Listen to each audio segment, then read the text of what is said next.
We're here for part 7 of 7, which pertains to the 13th chapter of the book, just before we get into the summary, which we'll do tomorrow. And again, coming from Bible Explorations on the 19th of April. Now we're going to measure the tabernacle boards and their sockets.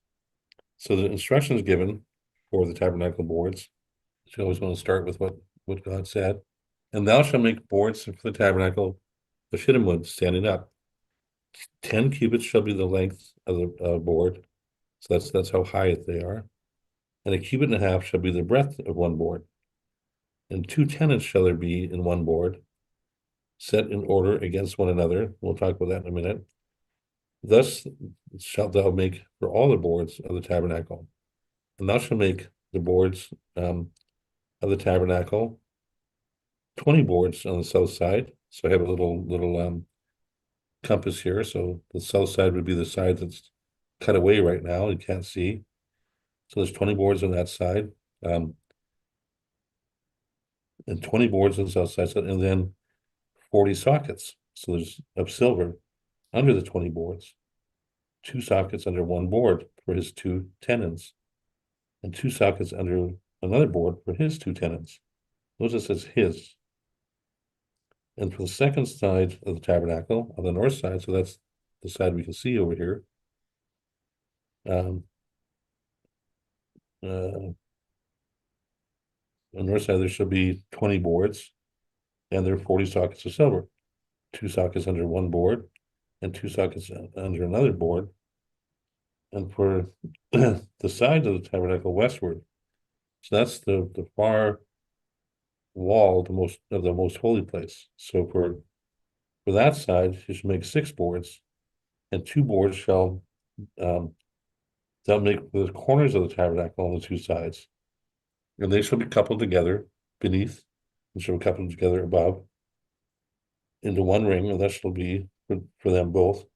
They shall be for the 2 corners. So they will be 8 boards and their sockets of silver, 16 sockets, 2 sockets under one board, 2 sockets under another board. And like I've said before, wasn't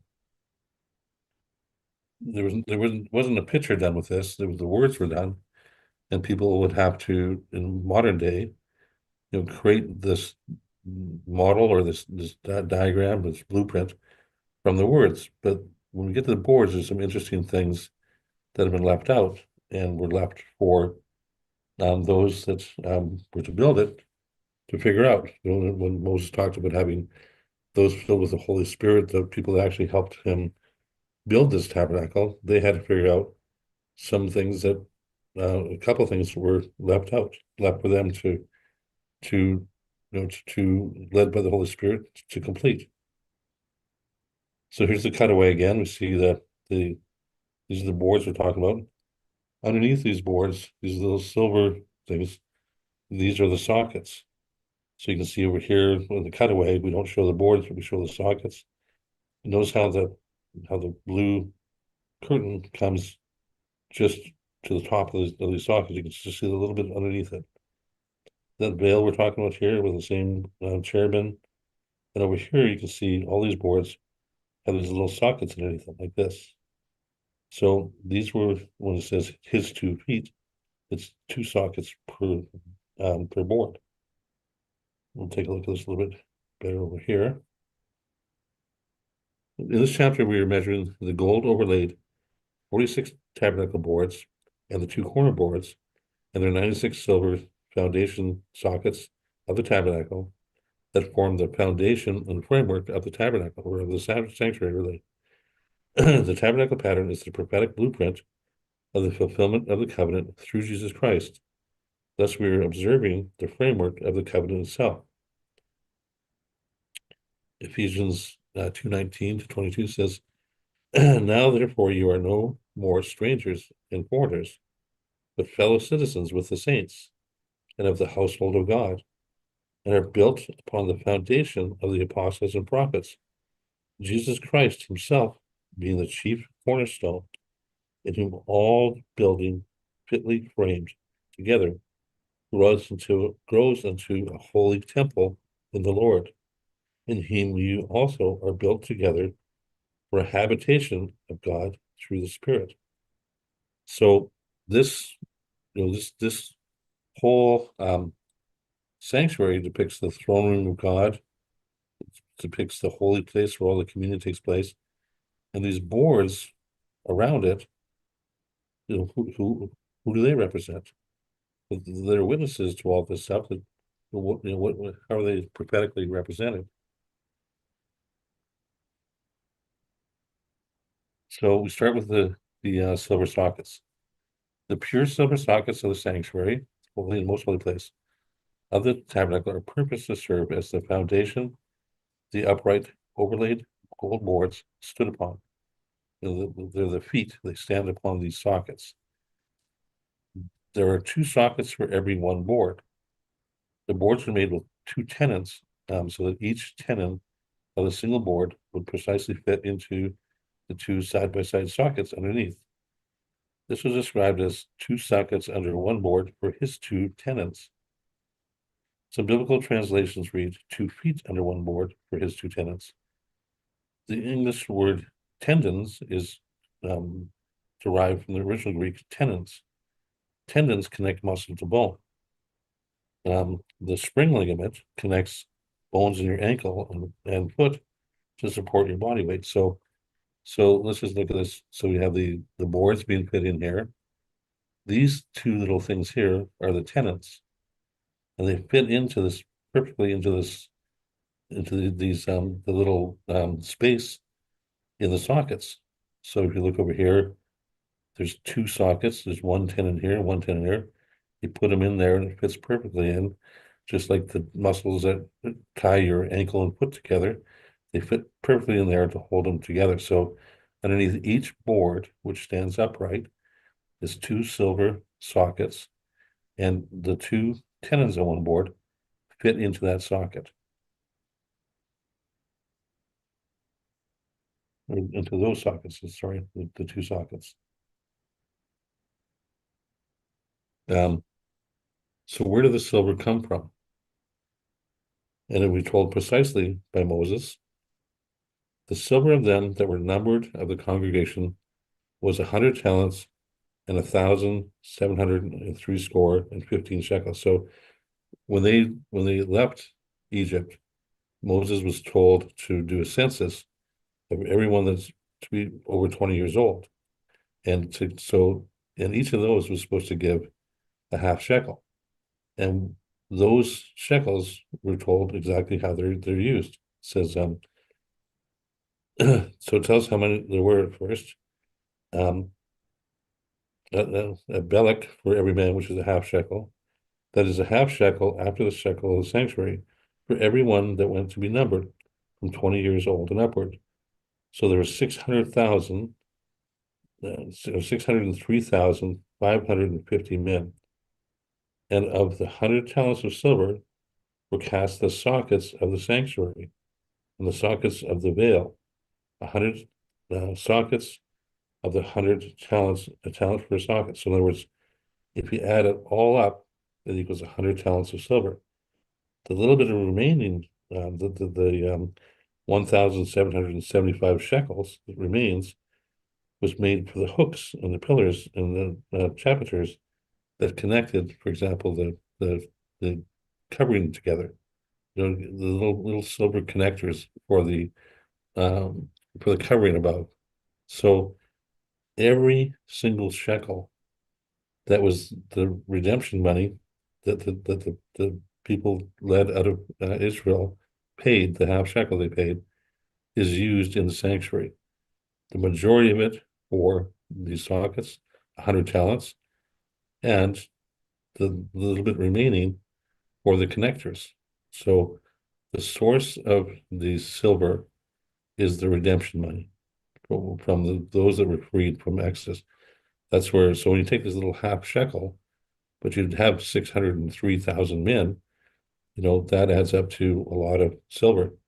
And that's all used in these sockets. So the boards stand on the redemption money, the silver redemption.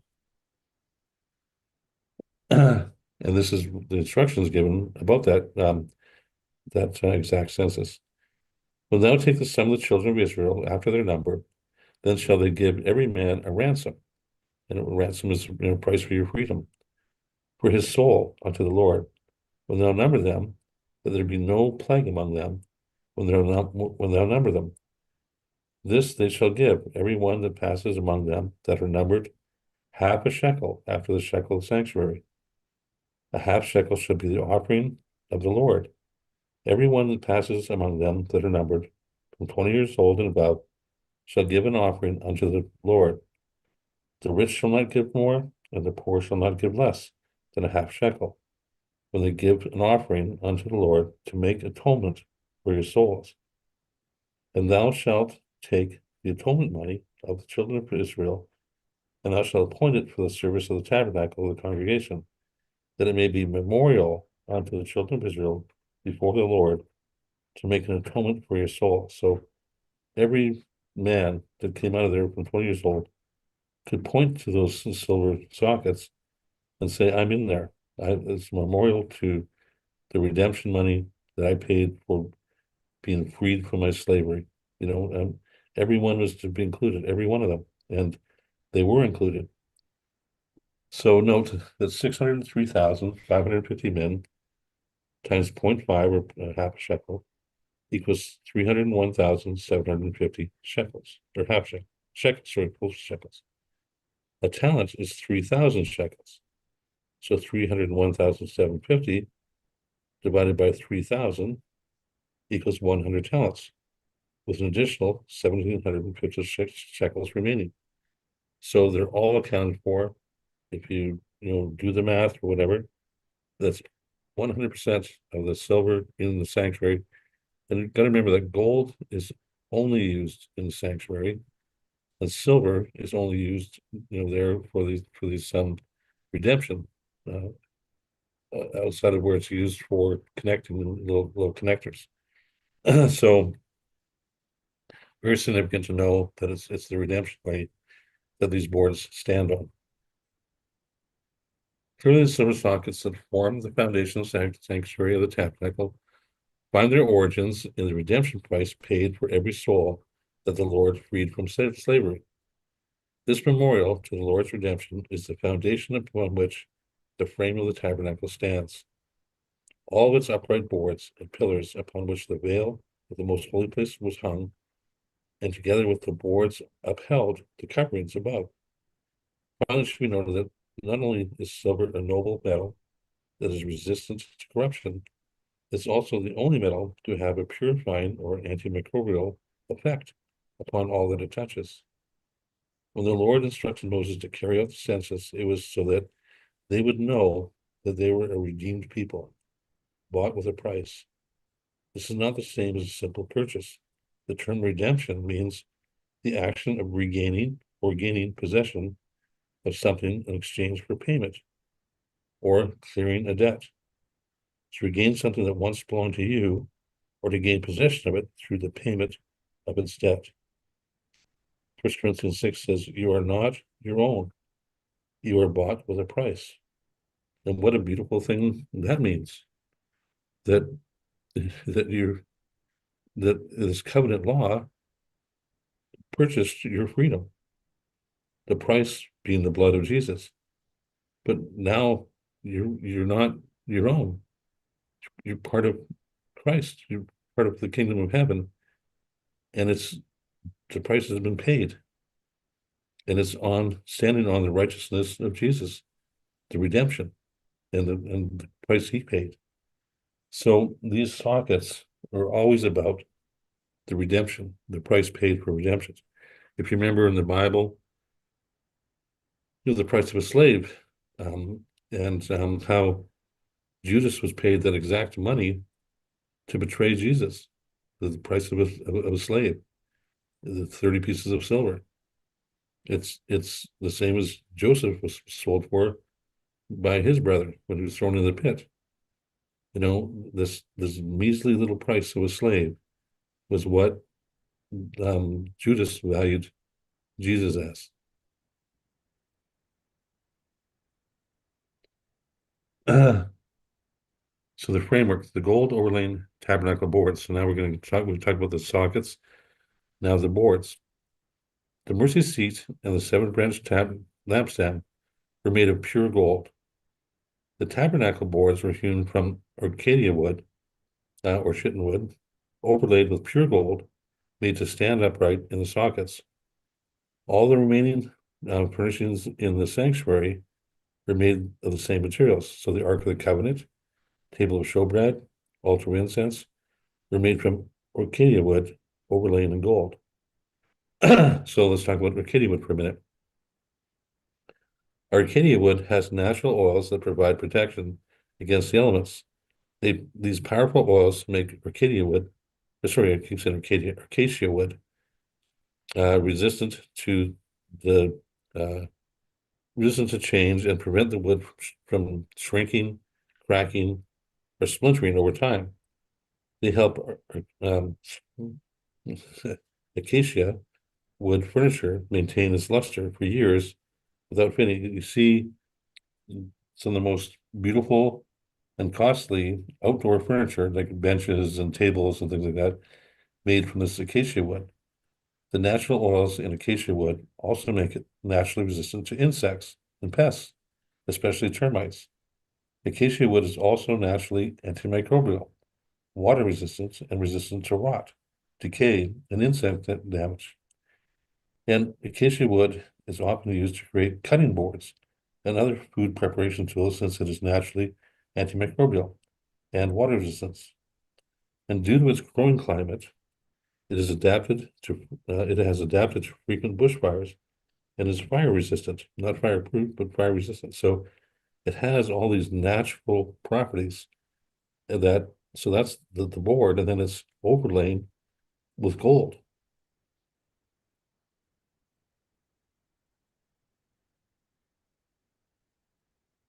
So the significance in the sanctuary, the uses in the tabernacle pattern of acacia wood in the sanctuary is profoundly significant and points to the humanity and earthly acts of Jesus foretold. So I'm just going to move some things around here by the prophets. It illustrates his divine appointment as foretold, as the foretold anointed seed of the woman whose lineage traces all the way back to Adam and Eve at the onset of the covenant. And we have some scripts about wood and about how they tie to this humanity. Isaiah 11:1-2. Then a shoot will spring up from the stump of Jesse, and a branch from his roots will bear fruit. The Spirit of the Lord will rest on him, the Spirit of wisdom and understanding, the Spirit of counsel and strength, the Spirit of knowledge and the fear of the Lord. Matthew 1:1. This is a record of the genealogy of Jesus Christ, the son of David, the son of Abraham. We're talking about the root of Jesse. Revelation 5:5. Then one of the elders said to me, do not weep. Behold, the Lion of the tribe of Judah, the root of David, has triumphed to open the scroll and its seven seals.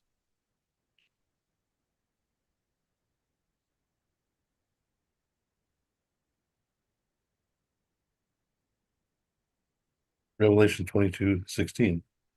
I, Jesus, sent my angel to give you this testimony for the churches. I am the root and the offspring of David, the bright morning star. We have, sorry, I'm going to keep moving some things around here. Zechariah 6:12. Now, Zechariah, remember, outside of Ezekiel, is the only one else that was told to measure the tabernacle. And speak unto him, saying, thus speaks the Lord of hosts, saying, behold the man whose name is the branch, and he shall grow up out of this place, and he shall build the temple of the Lord. Yes, he will build the temple of the Lord. He'll be clothed in splendor and will sit on his throne and rule. And he will be a priest on his throne, and there will be peaceful counsel between the two. One anointed, two offices, but it speaks also of these things being done on earth in his humanity, but also overlaid with gold. Aaron's staff, the buds. the chosen anointed, and the sign of this resurrection. Then Moses placed the staffs before the Lord in the tent of the testimony, so in the tabernacle. The next day, Moses entered the tent of the testimony and saw that Aaron's staff, representing the house of Levi, had sprouted, put forth buds, blossomed, and produced almonds. So this dead rod, this new piece of wood, sprung life out of there. And that's why it was kept in the ark, because it was a testimony of the chosen of God. The anointed of God was chosen. And Paul uses that example, to talk about that how important the resurrection is to the sign of the fulfillment of the covenant. 1 Corinthians 15, 21, 22. For since death came through a man, the resurrection of the dead comes also through a man. Whereas in Adam all die, so in Christ all will be made alive. And we're just referencing, the wood for now. Now we talk about the gold. Refined pure gold is defined as being a rare, noble metal. It's not only rare, it's nearly incorruptible due to its resistance to chemicals, acids, corrosion. Non-noble metals are referred to as base metals. They're much more abundant and much more easily corrupted. For example, the rust or oxidized. It has an extremely high melting point of over 1900 degrees Fahrenheit. It has high electrical conductivity and is very dense and very malleable. Its density and malleability mean that just 1 gram of gold can be beaten down to a transparent square yard sheet. And 1 gram of gold is about 1/28th of an ounce. So that small of a piece can be beaten to a transparent square yard sheet. It is highly reflective and the only yellow colored metal. Gold in the sanctuary represents divinity, and wood represents humanity. The artifacts made of wood and gold are the merits that all believers obtain through the fulfillment, of the covenant of redemption. The lampstand is pure gold and illustrates the source of the light. And the city had no need of the sun, neither of the moon to shine in it, for the glory of the Lord gave it light, and the Lamb is the light thereof. Revelation 21:23.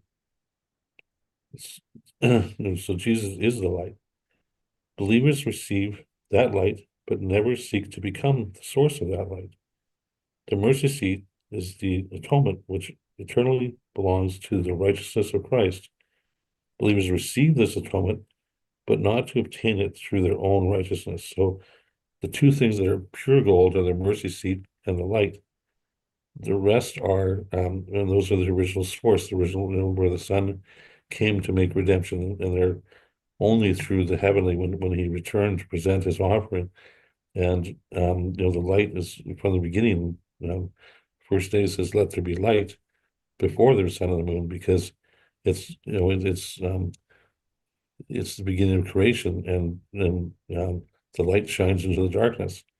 So, but these other things are Jesus was equally the Son of Man and the Son of God. I mean, I remember some people at one point in the Gospels talks about Jesus referring to the woman, his mother as the woman.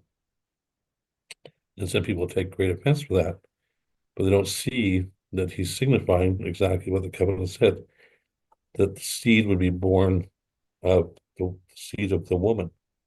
So just as he is the Christ, the anointed, Mary is the woman that he was born from. So when he refers to her as the woman, it's not an insult. It's really a testament to who she is. She's the virgin that was spoken of way back in the garden. So the the lamps. So the things that we like, the showbread, the communion, the altar of incense, and these things are the things, the benefits we receive from the fulfillment.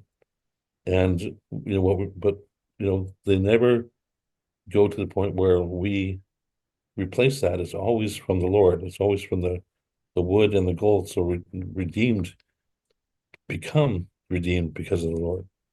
So anyway, so the things that are wood and gold overlaid, are the things that are the benefits that the redeemed receive. Starting with the tabernacle boards that are made to stand upright upon the foundation of redemption on their own 2 feet. The gold in this scenario represents the refinement of believers through the ongoing acts of redemption um, and sanctification of the Lord. 1 Peter 1:6-7. In this you greatly rejoice, though now for a little while you may have had to suffer grief in various trials, so that the proven character of your faith, more precious than gold, which perishes even though refined by fire, may result in praise, glory, and honor at the revelation of Jesus Christ. So in other words, that faith allows Jesus to present you at his return, as the redeemed, as your faith is more precious than gold. And sometimes these trials are meant, to increase your faith as the Lord comes through on those trials. Zechariah, again, this is the saying that was told to measure the tabernacle. This third I will bring through the fire. I refine them like silver and test them like gold. They will call on my name, and I will answer them. I will say, they are my people, and they will say, the Lord is our God. 2 Corinthians 4:17. For our light and momentary affliction, Paul calls it light and momentary, even though look at the things that Paul suffered, the beatings and the imprisonment and all that sort of stuff. For our light and momentary affliction is producing for us an eternal weight of glory that is far beyond comparison. 1 Corinthians 15, 53-54. For the perishable, so when you compare wood to gold, gold is a lot less perishable. Wood eventually does perish, but the perishable must be clothed with the imperishable, and the mortal with immortality. And gold represents the immortality, the divine, the heavenly origin.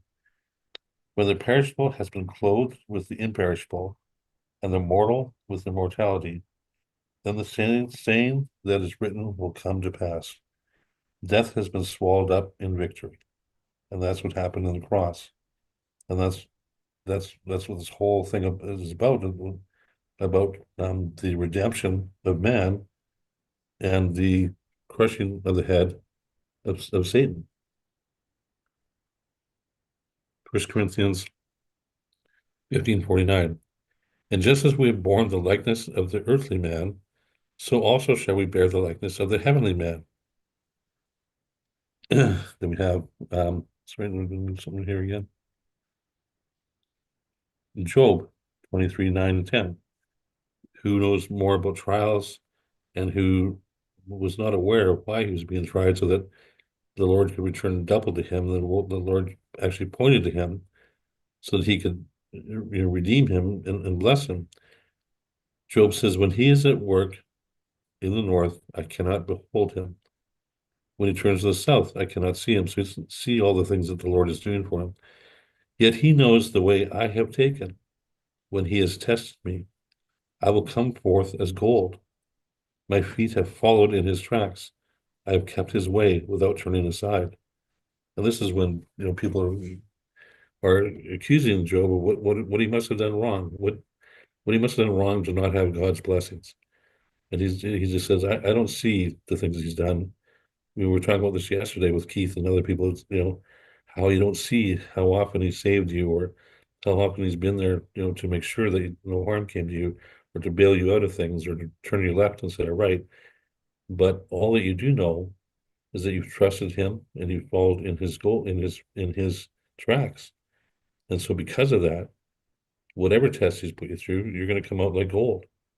Because you kept his way without turning aside. What does Jesus say in Revelation 3:18? I counsel you to buy from me gold refined by the fire, so that you may become rich, white garments, so that you may be clothed, and your shameful nakedness not exposed. and salve to anoint your eyes so that you may see. The tabernacle pattern is the prophetic blueprint of the fulfillment of the covenant by Jesus Christ. The framework of this entire covenant is the redemption of every repentant believer from Adam to the last. The 46 tabernacle boards that form the framework of the tabernacle represent the redeemed believers in Christ from Adam until those living at his coming. And we're going to see a little bit of that today. Tomorrow it's going to come out in the full light of it. So, but for now, I'm saying that these boards that are on the outside that stand, the feet stand on the redemption, on the price of redemption, these represent the redeemed. And they're witnessing and looking inside. You see in this picture here, the high priest, doing his ceremonies. They're witnessing all of these acts of the covenant, and they're benefiting from all these acts. They're standing on redemption. They're being overlaid by gold until his coming. This sanctuary represents both the Redeemer and the redeemed, and both his work from heaven and his work on earth, his Son of Man, Son of God. So it's a sanctuary where he dwells among them. And the 46 boards and the two corner boards, they represent dwelling among the redeemed. Why he wants a sanctuary built, why he wants us to see his law and his covenant being fulfilled.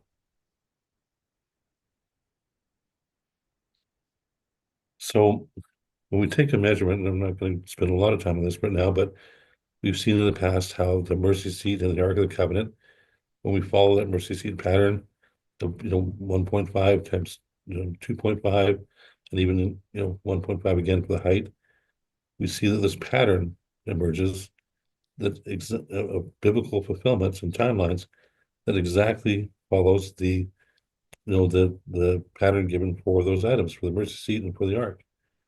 So we do the same thing here with the 46 boards and apply them to the covenant fulfillment events.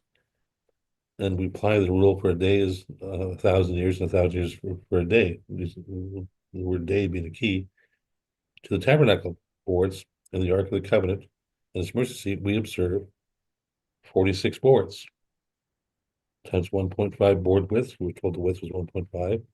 So we take a day and we multiply that out. We get 1656. 46 by 1.5 times 24 hours. And what is our timeline from Adam to the flood of Noah? No, sure. I gotta go back here in a second. It's 1,656 years, just like it was when we measured out mercy seat. We measured out. Oh, I keep doing the same thing. Sorry, I'm just trying to move something that's blocking my screen.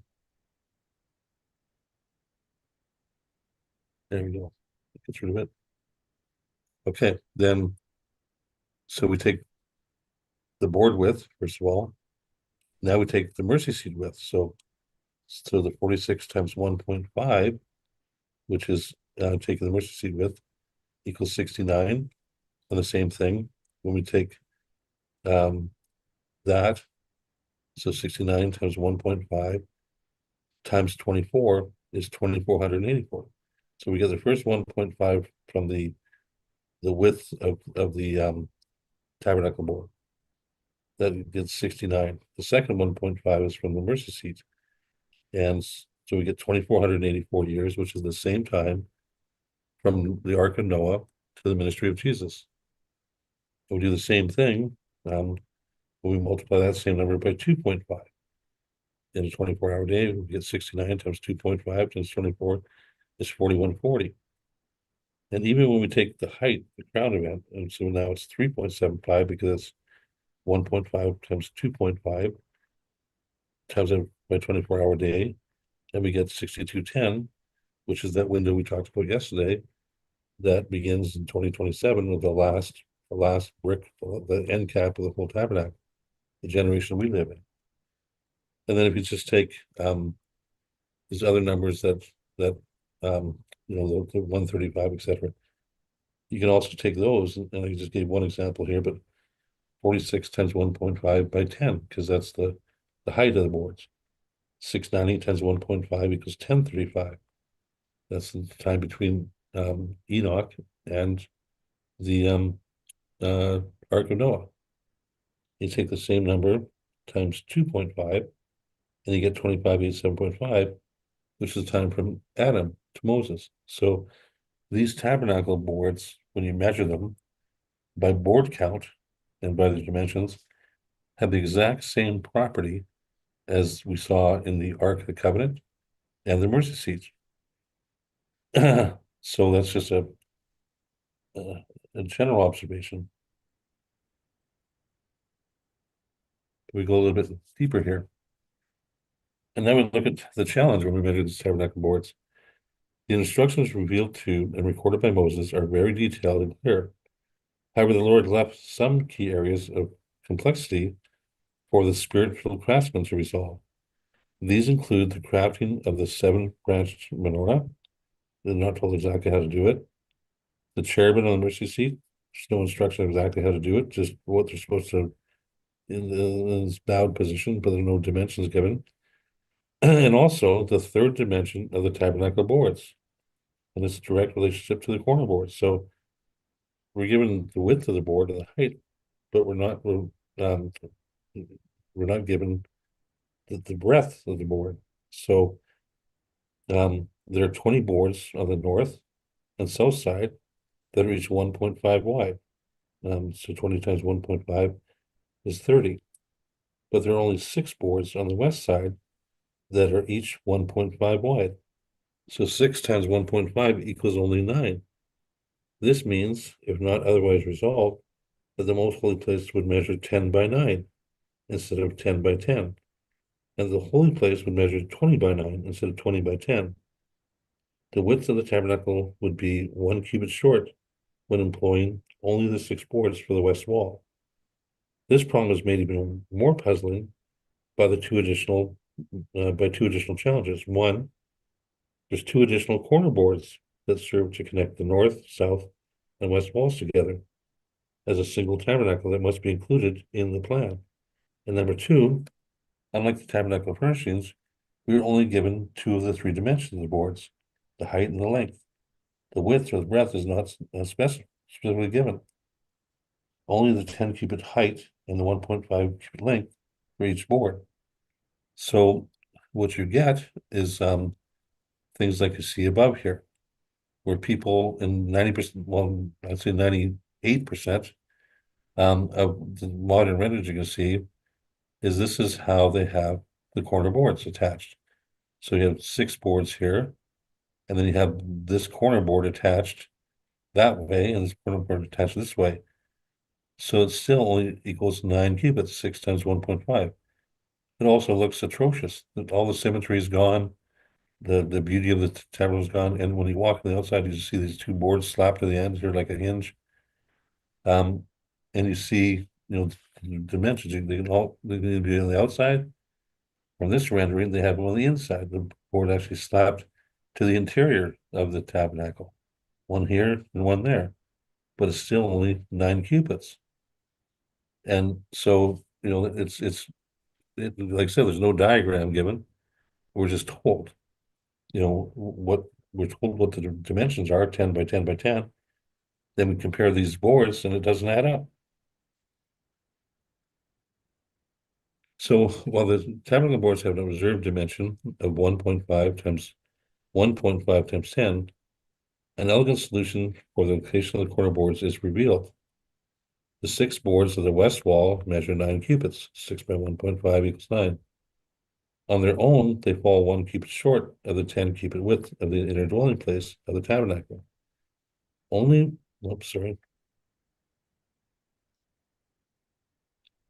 when 1/2 cubit from each of the 2 corner boards is added to the interior does the west inner wall measure exactly 10. 9 plus 0.5 plus 0.5 equals 10. So without the corner boards, the inner wall formed by the 6 boards falls short. The corner boards complete the wall. This design also maintains the aesthetic form of the tabernacle pattern without having to tack on the 2 corner boards to the interior or exterior walls and form an obvious appendage to them. the corner boards attached to the north, south, and west walls together as one tabernacle. So here's what I mean. You've got the 6 boards here, and here's the 2 corner boards on one side and the other side. But if remember, each one is 1.5 wide. So if I take a third of this board and it overhangs in here, that's half a cubit. If I take a third of this one over here that hangs over here, then it would be 10. It would be, um, I think I have it here somewhere, but so you'd have the 9 cubits here, plus a half cubit, plus a half cubit equals 10.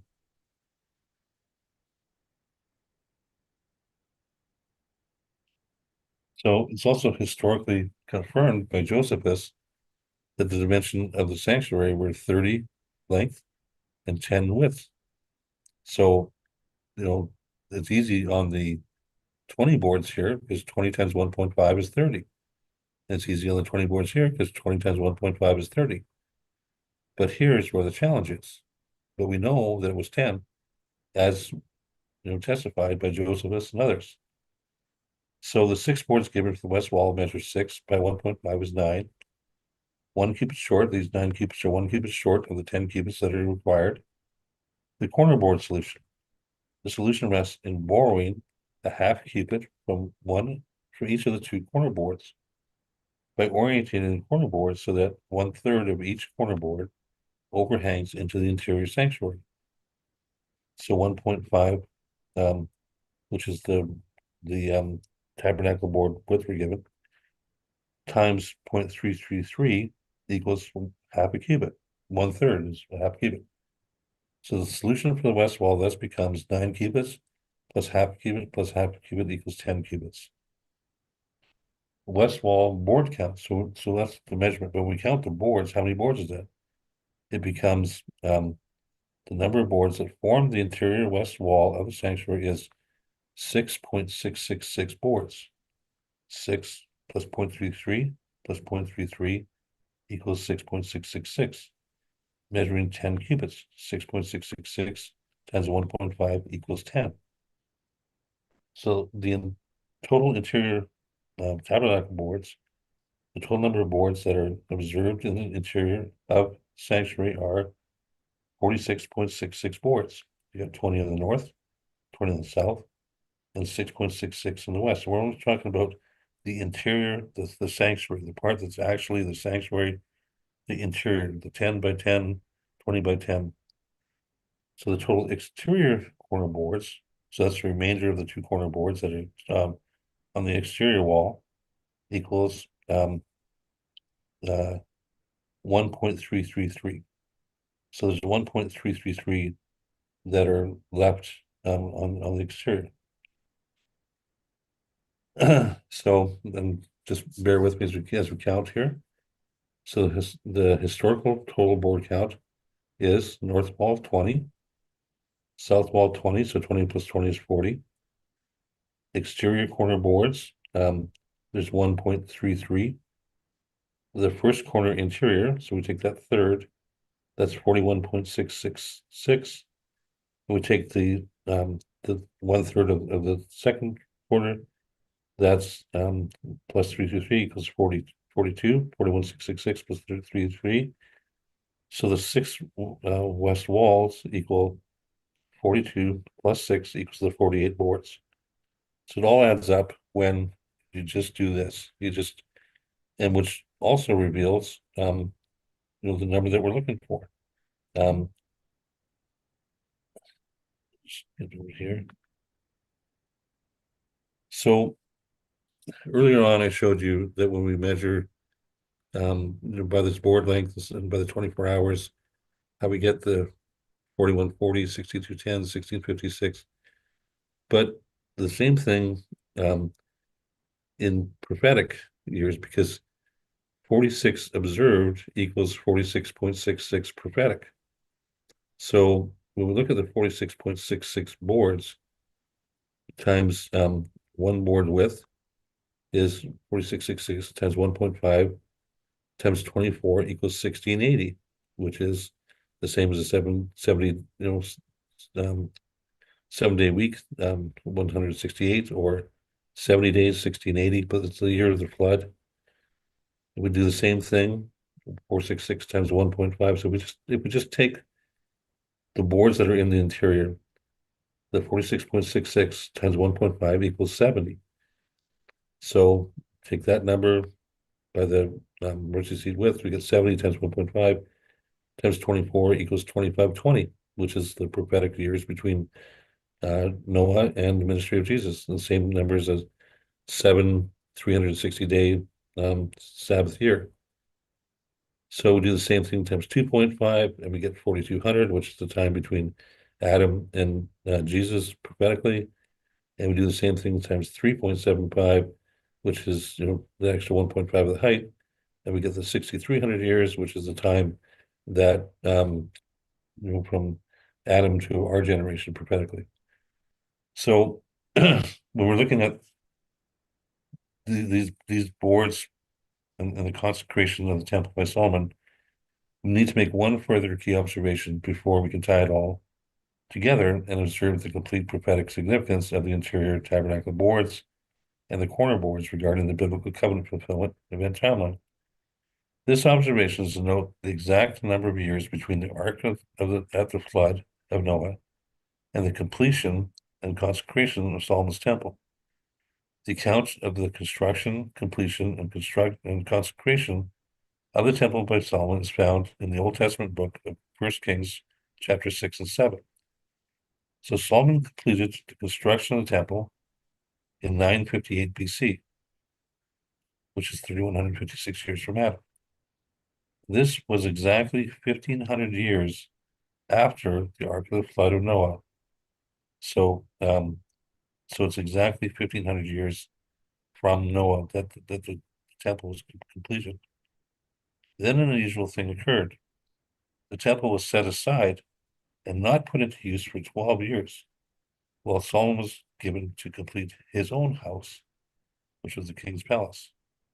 Once the house of the king was complete, the temple was consecrated and began its service in 946 BC, which is 3,168 years from Adam, but is exactly 1,512 years after the Ark of the Flood of Noah that occurred 1666 from Adam. So long story short is this was 1,120 years after the birth of Isaac that the temple was consecrated, but it was completed 1,500 years after the flood, and it was consecrated 1,512.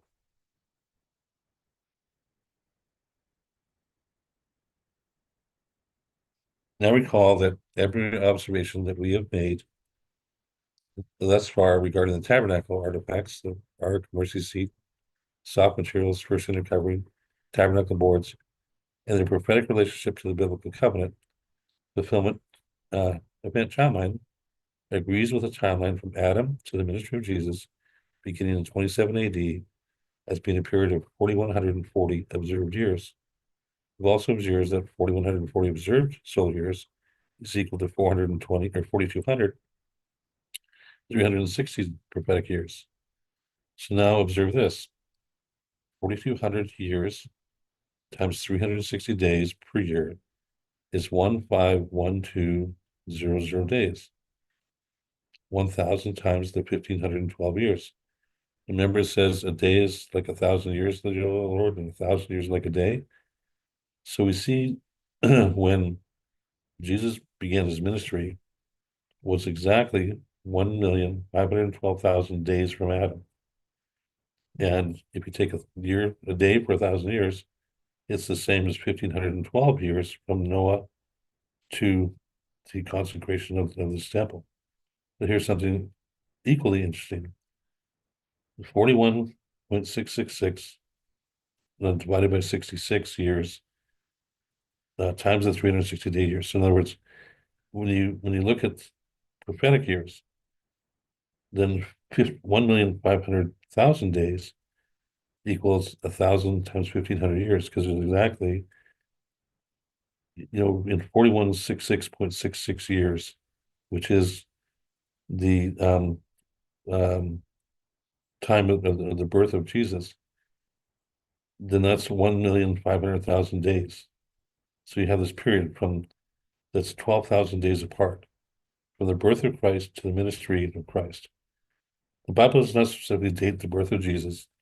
The biblical scholars and historians generally agree, based on other known historical events, for example, King Herod and Roman decrees, etc., that Jesus was born somewhere between 4 and 6 BC, which is 4,166.66 prophetic years, arrives at the observed date of 7 BC. So the next tick of the clock is 6 BC. Therefore, this 33.33 window of time in prophetic years precisely fits the known window of time between the birth of Jesus and the start of his ministry. Just as the 4166 first corner board measurement and the addition of the 0.43 of the second corner board completes the 42 boards, with the two corner boards connecting all of the remainder. So in other words, we don't know why Solomon, it was exactly 12 years, but it was 12 years that he went from building the temple to consecrating it. And it was a fact that it was 1,500 years from the flood when he finished the tabernacle, and 1,512 for when it was consecrated. And it's also a fact that 4,200 years in prophetic 360 days is exactly 1,512,000 days, and 4,166 years is exactly 1,500,000 days. And when you take a day as 1,000 years and 1,000 years a day, that's prophetically exactly bang on to when Jesus was born versus when his ministry started. And that's these are just numbers taken when you look at the tabernacle boards themselves. Why weren't that those last dimensions given? Why did the artisans have to figure it out themselves? How to make those 48 boards become 10 on the inside, and how all those things, and how did I come across this? Through all the other revelations, through prayer and observation, that they must be this wide. And as soon as I figured out how wide they were, I could see it all. Like you can see it all of why it says Jesus is the cornerstone. He ties it all together. So those two corner boards don't represent redeemed man; they represent him. The 46 um, other boards, represent man, but the part that hangs into the sanctuary, those are borrowed from him. He is the cornerstone. He's the capstone. He's what ties it all together. And you look at when he was born prophetically and in observed years, and you look at when his ministry began, it's the same time period as from the ark to the consecration of the temple, which is the blueprint of the whole plan by Solomon. So you can, slap that off as coincidence, but it's a key, because we're going to see tomorrow, and that's why it may be a little bit too much information for today, but I have to lay it down today so I don't have to explain it all tomorrow when we look at the summary of it all. But it's important to make that notation that the corner boards and the tabernacle boards are very significant to this whole plan of the covenant. The promised child of the covenant was born when Abraham was 100 years old, or 100 hours in 4.166 days. When a day is as 1,000 years to the Lord, Jesus was born at the prophetic 4.166 days. We talk about how we can make a diagram and why we believe that, that after the sixth day, Jesus will come in the 7 days, because we believe a day is like 1,000 years, 1,000 years like a day. So when did he come to make the sin offering? Don't in the fourth, just after the fourth day, when the fourth day was completed. The temple was built on the exact location that the Lord tested Abraham in his willingness to sacrifice his only son, the promised one in the lineage of the seed of the woman. So not only was it 1,120 years after um, um, uh, after Isaac was born, but it's in the same spot the temple was built, where Abraham was told to sacrifice his son, and then told that the Lord will sacrifice.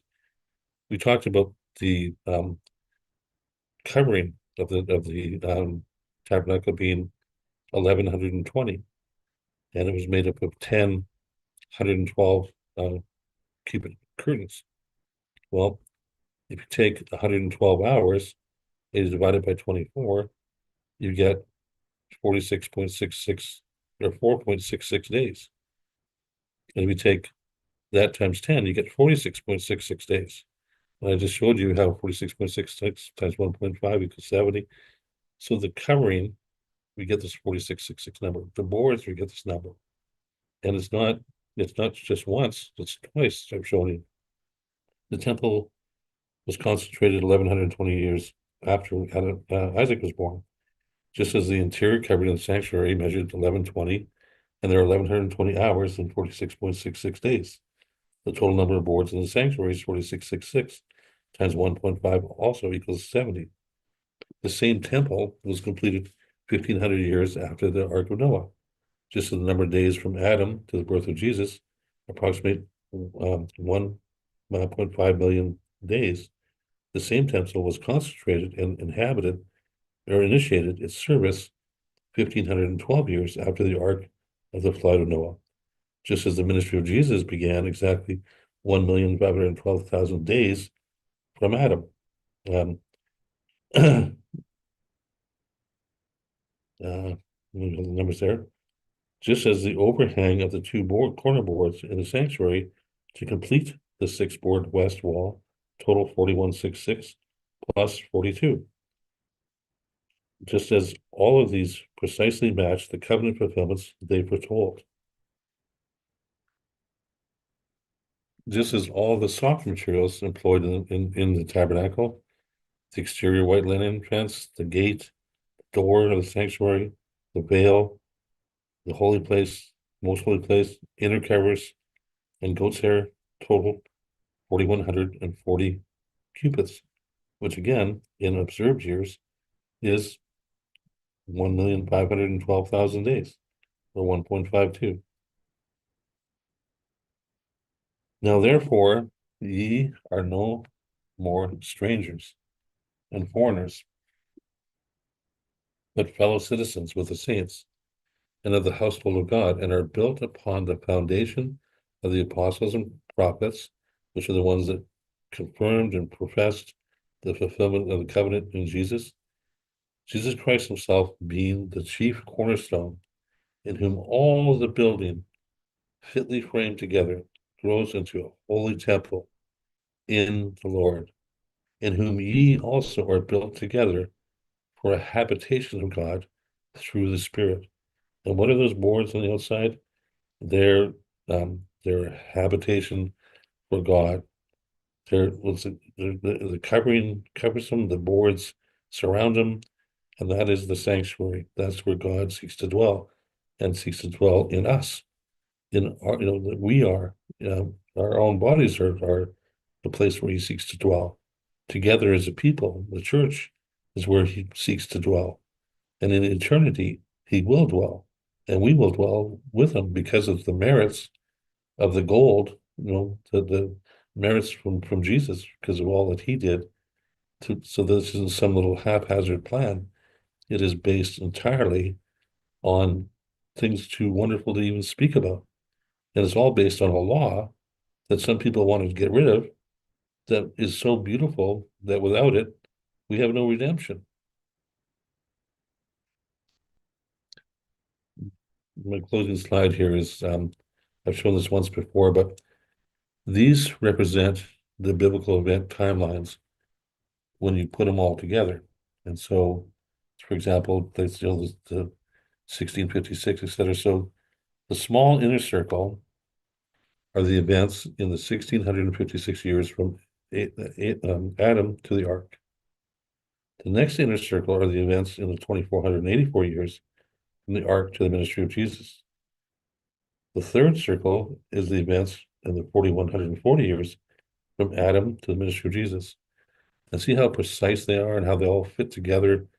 One circle being a little bit bigger than the next, but how incredible they are. The most beautiful part of that circle is that the fourth circle is the events from Adam to our own generation, the last call, and why we have such certainty that he will come in our generation, as we're told through the tabernacle pattern, and the beauty of it all. It's the exact same. It's the 4140 times 1.5. It's everything we've been observing. And you look at that and you see how beautiful this law is. It's the law, it's the covenant, it's the redemption of man, and all the things that, and we know that from our study yesterday, that it's the Lord, the Son, Jesus, that was with Adam. I'm, the Alpha and the Omega, the first and the last. It was him that was with Moses. It was him that was with Noah. It's him that gave Noah the pattern. It's him that gave Moses the pattern. It's him that reveals this pattern, tells us to go back in our day and observe the pattern. Why? Just the same reason he gave Ezekiel, to digest and then show the beauty of it to the people, so they can see with their own eyes that they're standing in the covenant, and how all the things that the Lord has done to preserve it, and then they just have to accept it and be re-entered into it, versus this Babylonian system that's temporal, unsustainable, and leads to death. No everlasting life, nothing.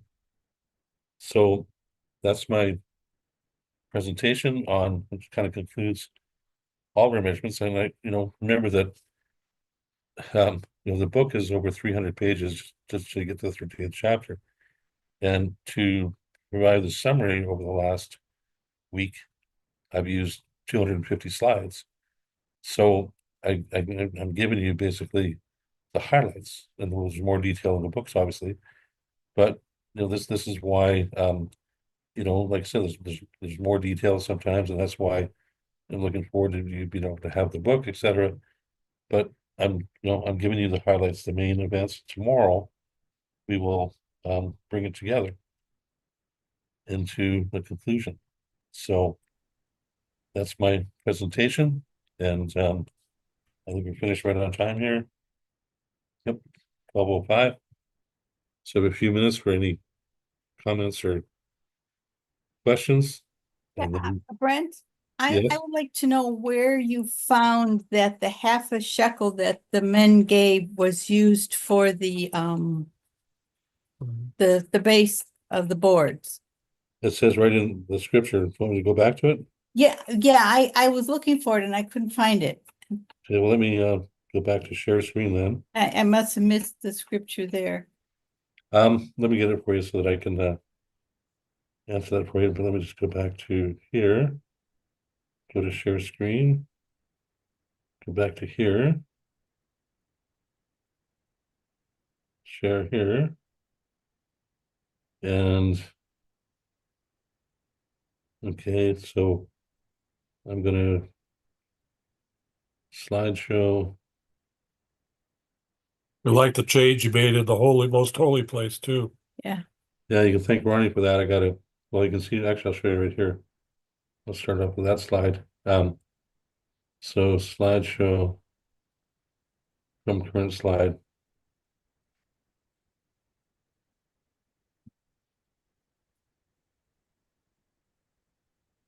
Can you see that? Yeah, that's Rod's picture. Yeah. Oh, Yeah, yeah. so he sent me that yesterday. So then I changed, so I was able to take that and change the orientation of the plan to the same Yeah. thing. It's not quite, I gotta work on it too. It's a little big. It's a little out of proportion, but I didn't have time to kind of refine it, but it's the right orientation now. Right. Oh, that's Yeah. cool. So anyway, we start off with the sanctuary. And am I on the slideshow? Let's see. Let me double check this. Slideshow current slide. Why isn't it bigger?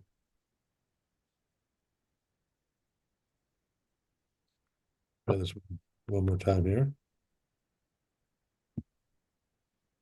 Current slide. Well, it's not as big as it was the first time, but can you still see that? Yeah. Yeah, Yeah. Okay, let me go ahead. Oh, here we go. So this is on this sanctuary part, so we won't, I'll just have to keep going until we get to the boards part again. Now, this is one of my favorite pictures. That's cool. Yeah, that is a cool That picture. one there, That one too. Yeah. it shows you the beauty. It gives you a different perspective.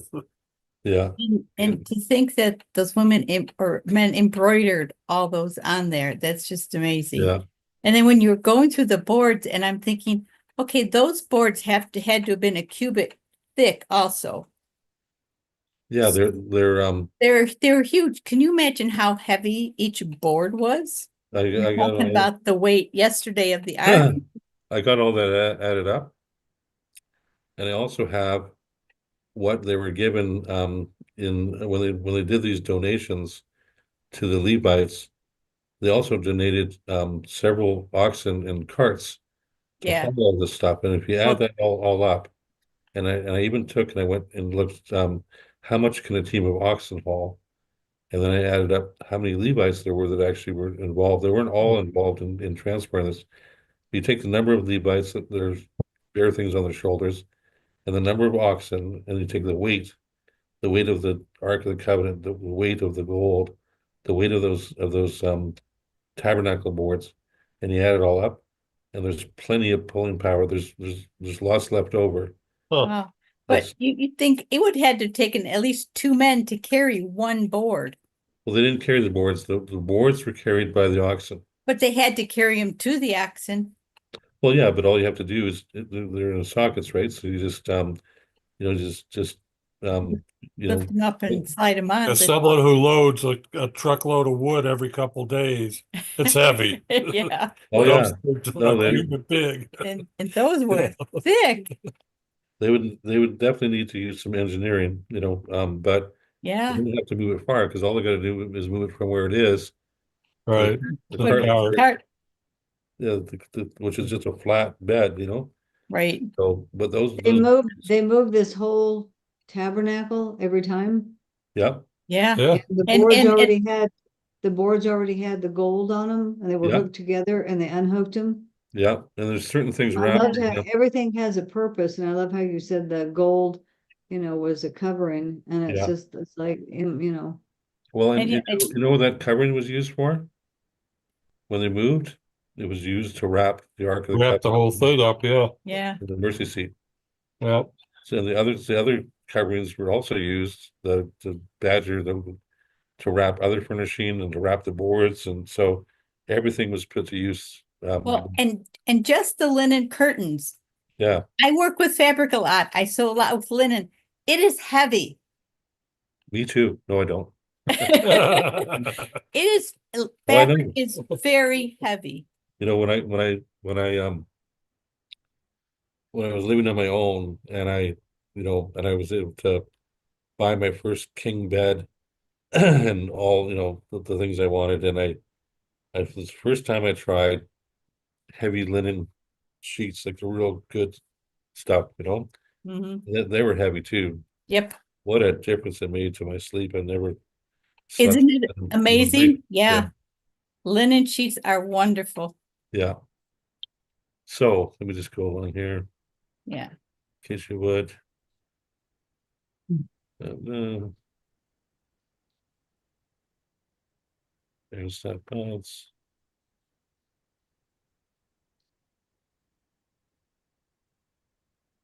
No, I'm trying to think. So you're talking about the silver, right? Yeah, where it says that Okay. the half a shekel that the men gave were Yeah. used for Sorry. the So that means I went by. penance or whatever that is. Yeah. Yeah. So I went by it here. Because it would be more in the silver part. Let me just go back here for a second. Okay.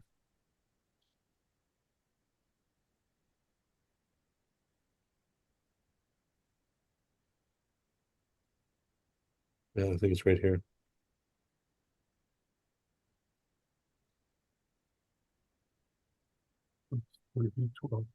Okay, so it says here, so it's these two slides here. It's this one and the one before it. So This is Exodus 38, 25 to 28. Okay, great. And the silver of them that were numbered of the congregation was 100 talents, and 1,760 shekels, after the shekel of the sanctuary. Bekath, which is a half shekel for every man. That is half a shekel after the shekel of the sanctuary for everyone that went to be numbered from 20 years old and upward, for 600,000 and 3,550 men. And of the 100 talents of silver were cast Okay, yeah. the sockets of the sanctuary.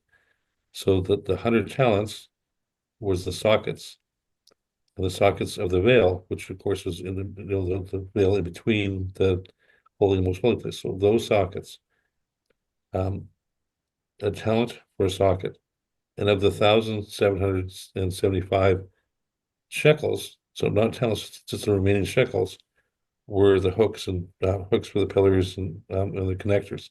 So all that 100 talents of silver was used explicitly for those boards and for the 4 pillars that hold up Yeah. the veil. And then the next slide is in first hold on.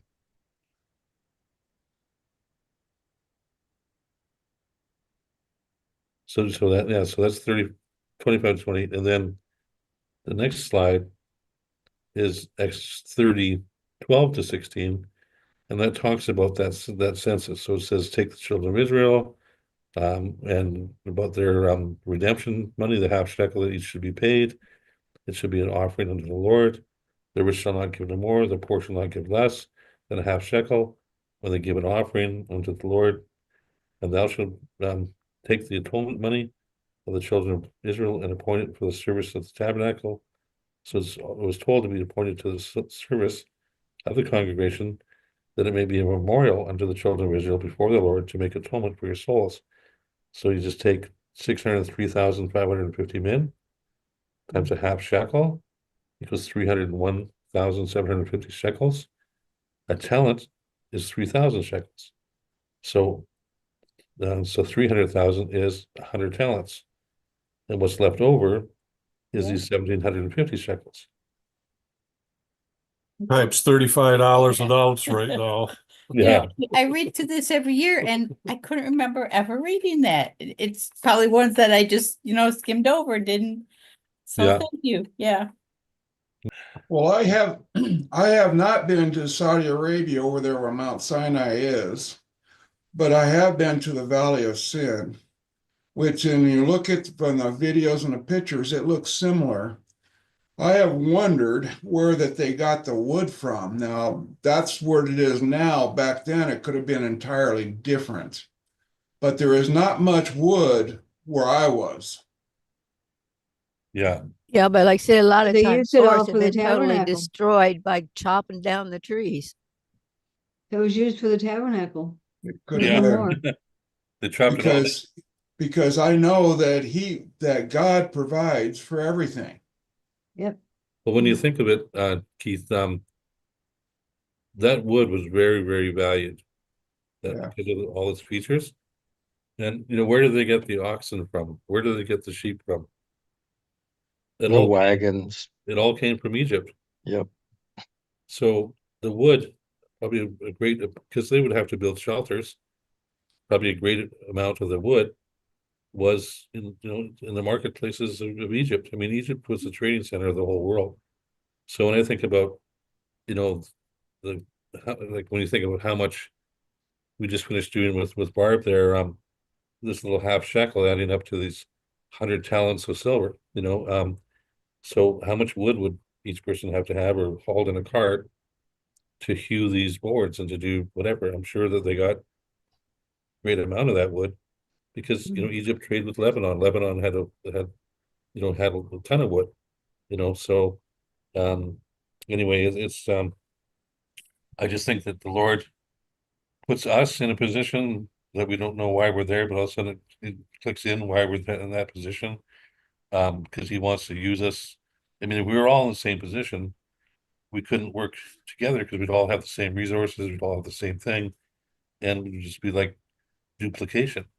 But because we all have all these different places we live, people we know, things we're good at, then he can use us as one, but he's put each of us in a position that we may not even be fully aware of today, that we will be, by the time of the end, so anyway, it's, the resources were provided by the Lord, and whether they were found naturally out in the Sinai or whether they were brought there, like I know they didn't find oxen out in Sinai, they didn't find carts out there, with wheels. They would have had to bring those.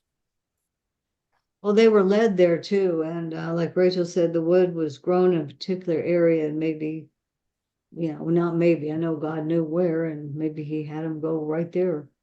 Well, if anyone knew where it was located, it was the guy that spent 40 years wandering there, which was Moses. That's right. He knew every nick of that because he had to find Well, let's reason. go over here. There's some trees to give us shade, and they used them. I don't know. Well, he But knows. doesn't matter. They had them somehow, He knew some where way, somehow. he knew where the Mm. water was. He knew where the oases were. Yep. Because he spent 40 years in that wilderness, having to take care of sheep who all need to drink and eat grass and all this stuff too, in the middle of a wilderness. So Yep. anyway, It's all good. all God right. is in charge.